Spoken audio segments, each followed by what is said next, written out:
कुछ यादगार शहर सितमगर ही ले चलें, आए हैं इस गली में तो पत्थर ही ले चलें। नासिर काज़मी। दोस्तों, दकनियात हमें हमेशा से परेशान किया है। हम ही नहीं बल्कि हर तालिब इल्म दकनियात के मौजू को लेकर के हमेशा परेशान रहा। चाहे वो किसी कंपटीशन की तैयारी करे या एमए के पेपर दे या किसी भी तरीके से अगर उसका मुताला दकनियात पर है तो उससे वो ज़रूर परेशान रहता है। लेकिन आज मेरी ये कोशिश रहेगी कि दकनियात को लेकर के आपके तमाम कन्फ्यूज़न, तमाम जो शक व शुबहे होते हैं या तमाम जो परेशानियां होती हैं उसको दूर करें। तो आइए दोस्तों, आज बात करते हैं हम दकनियात पर। दकनियात पर बात करेंगे बहमनी सल्तनत और आदिल शाही सल्तनत पर। यानी इस दौर में जो अदब लिखे गए और जो अदीब थे या कि कौन बादशाह था, कि कौन अदीब था और कौन किसका दरबारी शायर था, ये तमाम चीज़ों को लेकर के आज हम बहुत आसान ज़बान में समझेंगे। और इंशाल्लाह मेरी कोशिश रहेगी कि वीडियो के एंड तक आप लोगों के तमाम कन्फ्यूज़न और तमाम शकूक व शुबहात और तमाम परेशानियाँ दूर ज़रूर हो जाएंगी। तो चलिए दोस्तों, वीडियो के एंड तक हमारे साथ बने रहिए। चैनल पर नए हैं तो सब्सक्राइब ज़रूर कर लें, और अगर वीडियो के एंड तक देखने के बाद वीडियो पसंद आए तो लाइक करें और कमेंट में हमें ज़रूर बताएं। अगर कोई कमियां भी नज़र आएँ तो उसकी तरफ भी निशानदेही करें, मैं इंशाल्लाह उसको दूर करने की कोशिश करूँगा। तो चलिए दोस्तों, वीडियो को शुरू करते हैं।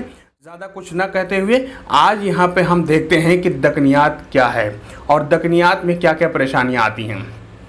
तो इस वीडियो में जो आज हम बात करने जा रहे हैं वो है दक्कन में उर्दू बहमनी सल्तनत से कब्ल की तारीख़ और उसके बाद बहमनी सल्तनत का क़याम और उसके बाद आदिल शाही दौर। कुतुब शाही दौर को हम अगले वीडियो में डिस्कस करेंगे, क्योंकि वीडियो काफ़ी ज़्यादा तवील हो रहा था, इसलिए हमने कुतुब शाही दौर को अगले एपिसोड के लिए रख दिया है। तो चलिए बात करते हैं यहाँ पे बहमनी सल्तनत में दक्कन में उर्दू किस तरह से आई और बहमनी सल्तनत का क़याम कैसे आए। इसके एक तारीख़ी पस मंज़र में, एक वाक़े के शक्ल में अगर हम देखें तो हमें ज़्यादा आसानी से समझ में आएगी। तो दोस्तों, इससे पहले के वीडियो में जब मैंने उर्दू की इब्तदा के बारे में गुफ्तगू की थी तो कुछ सन वहाँ पे मैंने बताए थे, उससे रिलेट करते हुए आज का ये वीडियो भी मैं शुरू करने जा रहा हूँ। तो 1294 ईस्वी में, जैसा कि आप यहाँ देख सकते हैं, अलाउद्दीन खिलजी का हमला पहली बार दक्कन पर हुआ, उसके अमीर काफूर के सिपह सालारी में। यानी अलाउद्दीन खिलजी ने पहली बार शुमाली हिंद से जुनूब की तरफ कूच किया और जुनूबी हिंदुस्तान पर उसने हमला करके कब्ज़ा करने की कोशिश की। उसने कब्ज़ा कर लिया 1294 ईस्वी में। 1327 ईस्वी में जो है मोहम्मद बिन तुगलक ने जब दक्कन पर कब्ज़ा किया तो 1327 ईस्वी में उसने अपना दारुल हुकूमत जो है दौलताबाद मुंतकिल करने का हुक्म दिया। दिल्ली से दौलताबाद, यानी शुमाली हिंद से जुनूब में उसने अपनी पूरे दारुल हुकूमत को ही मुंतकिल करने का हुक्म दे दिया और ये भी हुक्म दे दिया कि दिल्ली से तमाम लोग कूच करके दौलताबाद चलें। अब उसके साथ दिल्ली से बेशतर लोग वहाँ पे दौलताबाद मुंतकिल हो गए। लेकिन अब चूंकि हिंदुस्तान एक बड़ा रकबा है, इसलिए जुनूब से शुमाल की तरफ, या चूँकि यहाँ शुमाल जो है इस पर तमाम लोगों की नज़रें रहती थी, दिल्ली की सल्तनत पर तमाम लोगों की नज़रें रहती थी, और गोया दिल्ली पर अगर कब्ज़ा कर लिया तो पूरे हिंदुस्तान पर उसका कब्ज़ा हो जाता था। तो दुश्मन जो थे, जब इसने मोहम्मद बिन तुगलक वहाँ चला गया जुनूब की तरफ, तो दुश्मनों की नज़र इस पर ज़्यादा टेढ़ी हो गई। ये सब देखते हुए 1 साल के अंदर उसको एहसास हुआ कि यहाँ से हुकूमत नहीं चलाया जा सकता, दिल्ली ही बेहतर रहेगा। अलबत्ता इसलिए उसने 1 साल के बाद दोबारा दिल्ली वापस होने का ऐलान कर दिया। अब 1 साल के बाद जब वो दिल्ली वापस आया तो उसने क्या किया कि वहाँ पे 100 अमीरों का एक जो नज़्म नस्क कायम किया, जिसको अमीरान सद्दा कहा जाता है। क्या कहा जाता है? अमीरान सद्दा। ये सद्दा जो है ये फ़ारसी वर्ड है जिसके माने 100 होते हैं। यानी 100 अमीरों के ज़िम्मे पे जुनूब को उसने हवाले कर दिया कि आप लोग इसको देखिए और यहाँ के जितना भी टैक्स होता है उसको दिल्ली पहुँचाइए। उन्हीं अमीरान सद्दा में एक अमीर जो था वो अलाउद्दीन शाह बहमन था। उसने क्या किया, 1347 ईस्वी में बगावत कर दी मोहम्मद बिन तुगलक से। यानी तुगलकी जो ख़ानदान था, तुगलकी जो हुकूमत थी, उससे इसने बगावत कर दी और उसके सपोर्ट में तमाम अमीर भी आ गए। इस तरह से यहाँ पे जुनूब में बहमनी सल्तनत का क़याम अमल में आ गया 1347 में। इब्तदा में उसने गुलबर्गा को अपना दारुल हुकूमत बनाया था, लेकिन बाद में वो वहाँ से मुंतकिल होकर के बीदर चला आया। ठीक है, तो ये मुख्तसर तारीख़ रही बहमनी सल्तनत के क़याम का। अब जुनूब में बहमनी सल्तनत का क़याम अमल में आ गया। अब बहमनी सल्तनत में जो थे वो कुल मिलाकर के मतलब 14 बादशाह हुए थे बहमनी सल्तनत में, लेकिन उनमें से तीन अहम हैं। अब बहमनी सल्तनत जो है यहाँ से 1350 से कोई कहता है 1347 और कोई 1350 भी कहते हैं। मुहिउद्दीन क़ादरी ज़ोर जो है 1350 कहते हैं और मिर्ज़ा खलील अहमद बेग ने अपनी किताब में 1347 लिखा है। तो 1350 से लेकर के 1525 तक या 1527 तक जो है बहमनी सल्तनत का क़याम रहा जुनूब में। अब उस दौरान 14 बादशाह हुए थे कुल बहमनी सल्तनत में। अब उन 14 बादशाहों में चूंकि हमें अदबी नुक्ता नज़र से पढ़ना है, इसलिए हमारे लिए 3 अहम हैं दोस्तों। ये मैंने जो तहकीक करके ये जो पॉइंट मैंने इकट्ठा किया है, यकजा किया है, उन किताबों के नाम, जिन किताबों के ज़रिए से मैंने ये नोट तैयार किया है, उन किताबों के नाम डिस्क्रिप्शन में मौजूद है। अगर आप लोग चाहें तो डिस्क्रिप्शन में जाकर के किताबों के नाम पढ़ सकते हैं। और मेरा हमेशा से ये मशवरा रहा है आप लोगों के लिए कि आप लोग बुनियादी किताबों से ज़रूर तैयारी करें, क्योंकि बुनियादी किताबों से जब तक तैयारी नहीं करेंगे तब तक आप लोगों की तैयारी मुकम्मल नहीं तस्लीम की जाएगी। तो बहमनी सल्तनत में 14 बादशाह हुए थे, जिनमें 3 अहम हैं। 3 का हमें नाम याद रखना। एक तो अलाउद्दीन हसन शाह बहमन जो है, जो उसका बानी है इस सल्तनत का, उसका नाम याद रखना है। और 8वां बादशाह अलाउद्दीन हसन शाह बहमन जो है पहला बादशाह हो गए। अब 8वां बादशाह फिरोज शाह बहमन है, इसका भी नाम आप लोग अभी याद रखिएगा। और 9वां बादशाह अहमद शाह बहमन है। ठीक है, इन तीनों बादशाहों के नाम आप लोग अपने जहन में रखिएगा। अब आगे हम गुफ्तगू करते हैं। अभी आप लोगों को समझ में आएगा कि हमने इन तीनों बादशाहों का नाम क्यों याद करवाया आप लोगों को। पहला तो छोड़ दीजिए, पहला तो बानी हो गया। बानी का नाम आप लोगों को याद रखना चाहिए, 1347 में जिसने इस हुकूमत की बुनियाद रखी थी। अब बात करते हैं कि बहमनी सल्तनत में जो अहम अदीब थे या जो उनके अदबी कारनामे थे वो क्या हैं। तो पहले नंबर पे अगर हम देखें तो यहाँ पे आता है ख्वाजा बंदा नवाज गैसु दराज का नाम।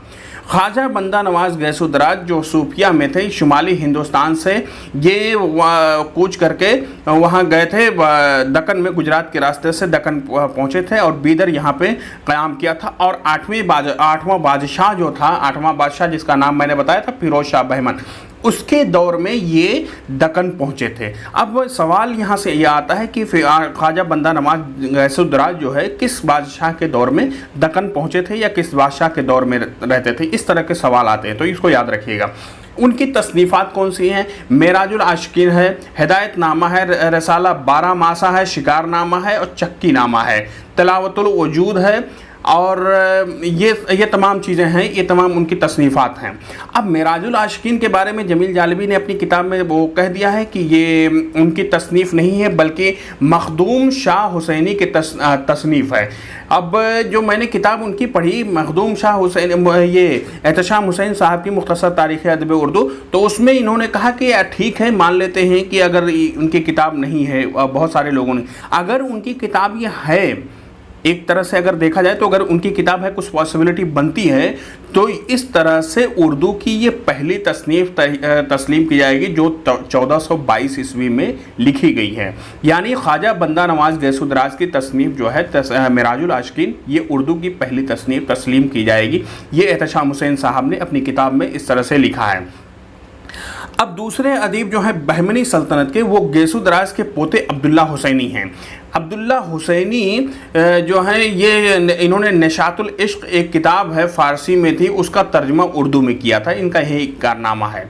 अब मीरा जी शमसुल उश्शाक, अब दोस्तों यहाँ से एक और बहस आती है कि सूफिया कराम जो थे उनके ऊपर जो है उर्दू के इब्तदाई नशोनुमा में सूफिया कराम का हिस्सा जो मौलवी अब्दुल हक साहब की किताब है, उससे जब मैंने पढ़ा और उससे जो मटेरियल निकाला तो बहुत अच्छी किताब है, शॉर्ट किताब है, मुख्तसर किताब है, आप लोग भी उससे पढ़िए। तो सूफिया का जब जिक्र आता है तो उसमें जो है 4 सूफिया सबसे अहम हैं इस पूरे उर्दू अदब के लिहाज से अगर देखा जाए। पहले तो हो गए ख्वाजा बंदा नवाज गैसुदराज, दूसरे हो गए मीरांजी शमसुल उश्शाक, तीसरे हैं बुरहानुद्दीन जानम और चौथे हैं अमीनुद्दीन आला। अब 3 इनमें से ये आप लोगों को याद करने के लिए मैं बता रहा हूँ, अभी इनका जिक्र बाद में आएगा, क्योंकि ख्वाजा बंदा नवाज गैसुदराज पहले हैं, उनके शागिर्द हैं मीरांजी शमसुल उश्शाक। मीरांजी शमसुल उश्शाक जो हैं उनके शागिर्द हैं। मीरांजी के बेटे हैं बुरहानुद्दीन जानम, बुरहानुद्दीन जानम के बेटे हैं अमीनुद्दीन आला, और अमीनुद्दीन आला और बुरहानुद्दीन जानम ये दोनों आदिल शाही दौर में हैं। बहमनी दौर में सिर्फ और सिर्फ कौन है? मीरांजी शमसुल उश्शाक और उनके उस्ताद ख्वाजा बंदा नवाज गैसुदराज। अब इसको आप लोग अच्छे तरीके से याद रखिए, ठीक है, क्योंकि ये यहाँ से सवाल अक्सर ये आते हैं कि ये किस दौर से ताल्लुक़ रखते हैं। अब मीरांजी शमसुल उश्शाक जो हैं वो 1496 ईस्वी में इनका इंतकाल हुआ। इनकी जो तसनीफ़ात हैं, खुशनामा है, खुशनग़्ज़ है, शहादतुत तहक़ीक़ है, और इसी तरह से मग़ज़ मरग़ूब है, ये तमाम चीज़ें जो हैं इनकी तसनीफ़ात हैं। अब आगे देखते हैं फ़ख्रुद्दीन निज़ामी। चौथे जो हैं यहाँ पे अहम नाम आ रहा है, चौथा और 5वें नंबर पे फ़ख्रुद्दीन निज़ामी का और अशरफ बयाबानी का। फ़ख्रुद्दीन निज़ामी जो है उसकी तसनीफ़ जो है कदम राव पदम राव 1434 ईस्वी में ये लिखी गई। अहमद शाह बहमनी के दौर में ये तसनीफ़ लिखी गई। अब मैंने कहा था कि 9वें बादशाह का भी नाम याद रखिएगा। अब अहमद शाह बहमनी का दौर इसलिए ख़ास हो जाता है क्योंकि इससे ताल्लुक़ रखता है फ़ख्रुद्दीन निज़ामी, जिसकी तसनीफ़ कदम राव है, जो उर्दू की पहली तसनीफ़ मानी जाती है, तस्लीम की जाती है। अब दूसरे हैं अशरफ बयाबानी। 5वें नंबर पे बहमनी सल्तनत का आखिरी जो अदीब है वो है अशरफ बयाबानी, जिनकी तसनीफ़ है नौसरहार और जंगनामा। नौसरहार को उन्होंने 1503 ईस्वी में लिखा है, ठीक है। ये बहमनी दौर के आखिरी दौर के शोरा में सबसे अहम शायर तस्लीम किए जाते हैं। तो ये हो गया दोस्तों बहमनी दौर। इसमें मैंने तो पॉइंट वाइज बता दिया। 3 बादशाहों के नाम याद रखना है, 2 यहाँ सूफिया कराम हैं और 2 अहम मुसन्निफ़ हैं। सूफिया कराम में ख्वाजा बंदा नवाज गैसुदराज की तसनीफ़ हो गई और मीरांजी शमसुल उश्शाक हो गए, और इसी तरह से 2 अहम मुसन्निफ़ हो गए, फ़ख्रुद्दीन निज़ामी और अशरफ बयाबानी। तो यहाँ तक आप लोगों के कन्फ्यूज़न क्लियर हो गया होगा मेरे ख्याल से बहमनी दौर को पढ़ करके। अब आते हैं बहमनी दौर को जब ख़ात्मा हुआ 1490 से लेकर के यहाँ पे उसका ख़ात्मा तो नहीं हुआ है, वो 5 जो बहमनी दौर से बहमनी हुकूमत से टूट करके 5 जो हुकूमतें कायम हुई थी, उनमें से 2 अहम हुकूमत थी, एक आदिल शाही और एक कुतुब शाही। यहाँ पे बात करते हैं आदिल शाही की। आदिल शाही जो दौर है वो 1490 से लेकर के 1686 तक इसका दौर है, तस्लीम किया जाता है। अब आदिल शाही दौर में जो है कुल 9 बादशाह हुए थे। लोग उसको 8 बादशाह भी कहते हैं। मालव आदिल शाह को जो वो बादशाह नहीं तस्लीम करते हैं, क्योंकि वो 1534 ईस्वी में वो बादशाह बना था, और उसी दौर में ही जो है इब्राहिम आदिल शाह भी बादशाह बन गया था। तो लेकिन बहरहाल 9 बादशाह हुए। अब यहाँ 8 बादशाहों का जिक्र जो होता है वो उसको मालव आदिल शाह को छोड़ के होते हैं। अब 9 बादशाह जो होते हैं उनमें पहला बादशाह जो है यूसुफ आदिल शाह, जिसने इस सल्तनत की बुनियाद रखी थी, यूसुफ आदिल शाह। अब यूसुफ आदिल शाह के बाद जो 9 बादशाह और कौन कौन से हैं? दूसरा नंबर पे है इस्माइल आदिल शाह, तीसरे नंबर पे मालव आदिल शाह, और चौथे नंबर पे यहाँ पे आ गया पहले नंबर पे यूसुफ आदिल शाह हो गए, दूसरे नंबर पे इस्माइल आदिल शाह, तीसरे नंबर पे मालव आदिल शाह, और चौथे नंबर पे इब्राहिम आदिल शाह, 5वें नंबर पे अली आदिल शाह, 6ठे नंबर पे इब्राहिम आदिल शाह सानी, और 7वें नंबर पे मोहम्मद आदिल शाह, 8वें नंबर पे अली आदिल शाह सानी, और 9वें नंबर पे सिकंदर आदिल शाह। अब अगर यहाँ पे मालो को निकाल दिया जाए तो कुल 8 बादशाह बचते हैं। अब इन 8 बादशाहों में जो अहम हैं वो सिर्फ 3 हैं। कौन कौन से? 4 हैं। 4 को हम आदिल शाही दौर में याद रखना है। एक तो यूसुफ, 5 को हमें याद रखना है। यूसुफ आदिल शाह जो इसका बानी है इस हुकूमत का। इसके अलावा इब्राहिम आदिल शाह सानी जिसका दौर हुकूमत 1580 से लेकर के 1626 तक है, और मोहम्मद आदिल शाह जिसका दौर हुकूमत 1626 से लेकर के 1656 तक है। और तीसरा नाम है अली आदिल शाह सानी का, जिसका दौर हुकूमत 1657 से लेकर 1673 तक है। आखिरी है सिकंदर आदिल शाह 1673 से लेकर के 1686 ईस्वी तक।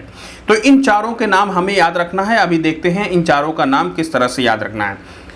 अब अलग अलग हम बात करते हैं। पहले नंबर पे इब्राहिम आदिल शाह सानी के दौरे हुकूमत जो है वो जिसको कहते हैं 1580 से लेकर 1626 ईस्वी तक है। अब इब्राहिम आदिल शाह सानी जो खुद एक बहुत अच्छा, बहुत बेहतरीन शायर था। इसकी किताब जो है नौरस जो मौसीकी पर है 1597 ईस्वी में इसने लिखी थी। अब ये इसका एक लक़ब आप लोगों ने सुना होगा, जगत गुरु के नाम से यही मशहूर था, इब्राहिम आदिल शाह सानी। अब दूसरा ये जो यहाँ पे देखते हैं इसके दौर में जो शायर हुए या अदीब हुए कौन कौन हुए। इब्राहिम आदिल शाह सानी याद रखिएगा। इसके दौर में जो है मीरान जी शमसुल उशाक के बेटे जो थे बुरहानुद्दीन जानम ये हुए, जिनके तसनीफ़ात कौन है, वसीयतुल हादी, हुज्जतुल बका और इरशाद नामा। ठीक है, इसके अलावा सुख सहेला भी है और कलिमतुल हक़ाइक़ भी इनकी तसनीफ़ात हैं। अब यहाँ पे इब्राहिम आदिल शाह सानी के जो दरबारी शायर था वो कौन था, अब्दुल था। अब सवाल यहाँ आता है कि अब्दुल किसका दरबारी शायर था या इब्राहिम आदिल शाह सानी का कौन दरबारी शायर था। तो अब्दुल इसका दरबारी शायर था। इसकी जो तसनीफ़ सबसे मशहूर है इब्राहिम नामा है, जिसको 1603 ईस्वी में इसने लिखा था ये। और उसके बाद में मोहम्मद आदिल शाह का जो दौर है, जो हमने बताया था चारों बादशाहों में से मोहम्मद आदिल शाह दूसरे नंबर पे यह है उसके। अब यहाँ पे अली आदिल शाह सानी का जो हमें 3 चीज़ें हमें याद रखनी है। एक तो उसकी तसनीफ़, दूसरे उसका दरबारी शायर जो हुआ अब्दुल, और तीसरे जो है मीरा जी शमसुल उशाक के बेटे जो थे इब्राहिम बुरहानुद्दीन जानम। इन तीनों के लोगों के नाम याद रखने हैं। ये तीनों इसके दौर से ताल्लुक़ रखते हैं। अब आते हैं मोहम्मद आदिल शाह के ऊपर। मोहम्मद आदिल शाह जो थे वो 1626 से लेकर 1656 ईस्वी तक इनका जो दौर था ये था। अब इनके दौर में जो शोरा वो अदीब हुए थे वो कौन हुए थे, मशहूर शोरा और अदीब। हसन शौकी पहले नंबर पे, जिनका है मेज़बानी नामा 1633 ईस्वी में है, और फ़तेह नामा इनकी दूसरी तसनीफ़ है। मिर्ज़ा मोहम्मद मुकीमी यानी मुकीमी की जो चंद्र बदन व महयार है 1638 ईस्वी में इसने ये तसनीफ़ लिखी थी। ये भी मोहम्मद आदिल शाह के दौर से ताल्लुक़ रखता है। सनाती जिसकी तसनीफ़ है क़िस्से बेनज़ीर 1645 ईस्वी में ये तसनीफ़ इन्होंने लिखी है। मलिक खुशनूद जिसकी तसनीफ़ हस्त बहिश्त और जन्नत सिंगार और हश्त बहिश्त, यहाँ पे आप देख सकते हैं 1646 ईस्वी में इसने ये लिखी थी तसनीफ़। कमाल खां रुस्तमी भी इसी के मोहम्मद आदिल शाह के दौर से ही ताल्लुक़ रखते हैं। इनकी तसनीफ़ कौन सी है, खावरनामा, जो 1649 ईस्वी में इन्होंने लिखी है। कुतुब राजी जो है कुतुब राजी की तसनीफ़ कौन सी है, तोहबतुन नसाए, जो 1635 ईस्वी में इन्होंने लिखी है। बहराम व अमीन एक शायर हैं, बहराम व बानो हसन जो 1637 ईस्वी में इन्होंने ये तसनीफ़ लिखी है। तो ये अब्दुल मोहम्मद आदिल शाह के दौर से ये ताल्लुक़ रखने वाले शायरों का नाम है, जिसमें हसन शौकी या मुकीमी का नाम आप लोग याद रखिएगा, चंद्रबदन व महयार के मुसन्निफ़ हैं। और इसी तरह से सनाती का है क़िस्से बेनज़ीर, मलिक खुशनूद का हस्त बहिश्त और कमाल खां रुस्तमी का खावरनामा। तो ये सब आदिल शाही दौर से ताल्लुक़ रखने वाले शोरा हैं। अब अली आदिल शाह सानी जो हमने कहा था तीसरे नंबर पे, इसका नाम याद रखिएगा। इसके दौर से जो अहम शायर हैं वो कौन कौन से हैं। पहले नंबर पे तो मुल्ला नुसरती हो गए। तो अली आदिल शाह सानी का जो दौर है वो 1657 से लेकर 1673 ईस्वी का दौर है। मुल्ला नुसरती जो है ये उसका दरबारी शायर था। मुल्ला नुसरती को इसके दरबारियों ने या इसके हासिदीन ने मिलकर के कत्ल कर दिया था। यानी ये ये इसको कत्ल कर दिया। इस हिसाब से भी सवाल आता है कि कौन सा शायर कत्ल हो गया था, किसका कत्ल हुआ था। तो गुलशन इश्क इसकी सबसे मशहूर तसनीफ़ जानते होंगे आप, 1657 ईस्वी में इसने लिखी है। दूसरी तसनीफ़ अली नामा है, जो उसने अली आदिल शाह सानी के जो इब्तदाई दौरे हुकूमत के जंगों के दास्तान इसने बयान किया है। अली नामा, जिसको अहदनामा दक्कन भी इसने कहा है, यानी उसने खुद कहा मुल्ला नसरुद्दीन ने कि इसको अहदनामा दक्कन भी कह सकते हैं। इसको 1666 ईस्वी में इसको लिखा है। 1666 इसको आप लोग 666 के नाम से भी याद रख सकते हैं। तारीख़ अस्कंदरी भी इसने लिखी 1673 ईस्वी में।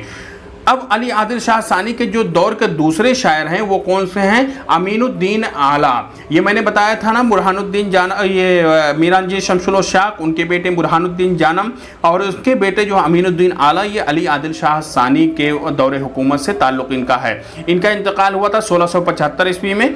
रमूज़ुस सालिकीन इनकी किताब है, करीबा किताब है, मुहिब्बनामा है, वजूदिया है, गंजे मख्फी है एक किताब, और इश्क़नामा। ठीक है, ये सब इनकी तसनीफ़ात हैं। अब अगले शायर जो इनके दौर से, अली आदिल शाह सानी के दौर से ताल्लुक़ रखते हैं, वो है शाह मलिक, जिसकी तसनीफ़ है शरीयतनामा, 1666 ईस्वी में है। मोहम्मद अमीन अयागी, जिसका नाम है, जिसकी तसनीफ़ है निजातनामा। अब आते हैं आखिरी बादशाह पे, जो आखिरी बादशाह है सिकंदर आदिल शाह, जिसका दौरे हुकूमत है 1673 से लेकर के 1686 ईस्वी तक।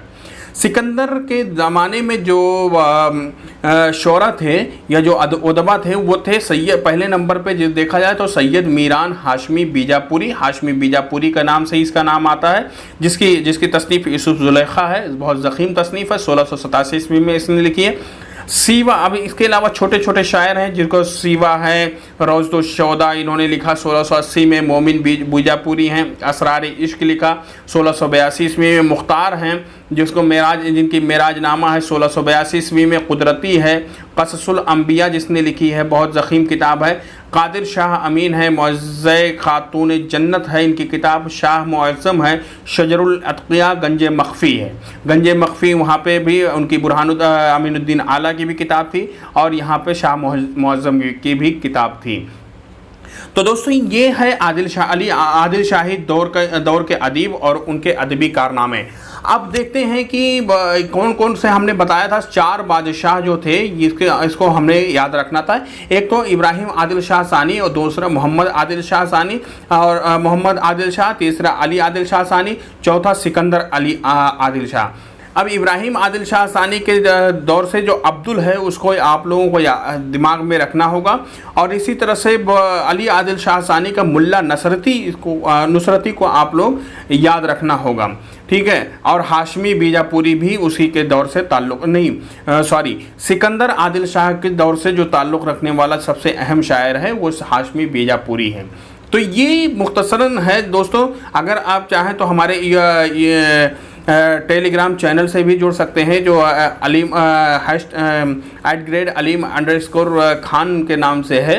उसका लिंक मैं डिस्क्रिप्शन में दे दूंगा, वहाँ पे ये PDF भी आप लोगों को मिल सकता है।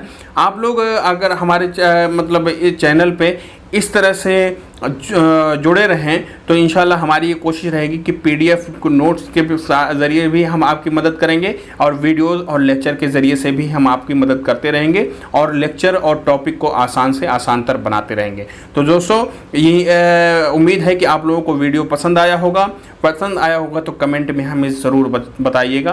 तब तक आप मिलते हैं अगले वीडियो में, तब तक के लिए बहुत बहुत शुक्रिया।